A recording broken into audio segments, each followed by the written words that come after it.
Holocaust Memories, Never Forget. A Gentile baby boomer's painful journey into the Shoah. Section 5, Deutschland Uber Alles. Part 6, from the 1st of January 1941 to the 31st of December 1942. Holocaust experts and researchers have estimated that the Germans and their willing lackeys murdered over 1.3 million Jews in 1941 in all areas that were Axis-controlled. Based on eyewitness accounts and thousands of pages of detailed records kept by the SS and other German officials, researchers have determined that approximately 6 million Jews were killed by the end of the war.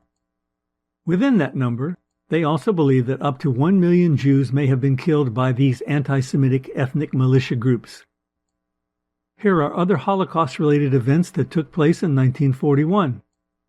On the 1st of May, Gross-Rosen in western Poland became a fully operational concentration camp. Between the 25th of June and the 8th of July, 10,000 Jews were detained in the nearby Fort No. 7 concentration camp by the Germans and pro-Nazi Lithuanians, and of this number, around 3,000 men and 47 women were killed. On the 25th of June in Kovno, Lithuania, after Soviet troops had retreated but German troops had not yet arrived, the Lietuvos garage massacre took place inside the yard of a vehicle depot and repair site which had been used by the Russian Intelligence Police, or NKVD, following the Soviet invasion. That day, members of the LAF, the Lithuanian Activist Front, used crowbars and pikes to beat to death an unknown number of Russian intelligence personnel who had stayed back to try and hide evidence of Soviet atrocities. German troops who had just arrived in Kovno also saw some of the murders taking place.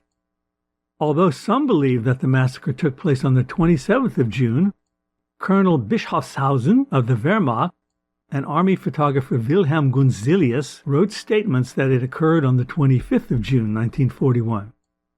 It's important to note that the Lithuanian Activist Front hated Jews, considered them to be Soviet collaborators, and was determined to kill all of them once they had taken back their nation. Between the 27th and 28th of June, an unknown number of Jews in Bialystok were burned alive in the synagogue. In Brest-Litovsk, 5,000 Jews were murdered. On the 29th of June, the Germans took over Lvov, Ukraine.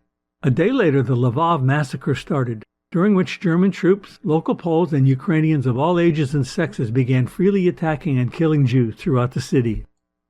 On the 2nd of July, Einsatzgruppen C arrived in Lvov and spent several days killing Jews in large groups, which stimulated even more beatings and murders by locals and the Hilfspolizei, or the Ukrainian People's Militia. Between 4,000 and 5,000 Jews in Lvov were killed during the first few days of July. A second round of pogroms occurred in Lvov later that month, and as many as 3,000 Jews were murdered.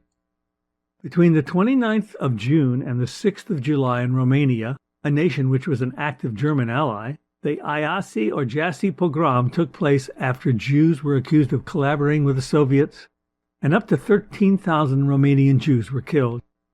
Another 5,000 Jews were jammed into cattle cars and transported to a nearby death camp, and of that number, less than half were alive when the doors were opened 7 days later.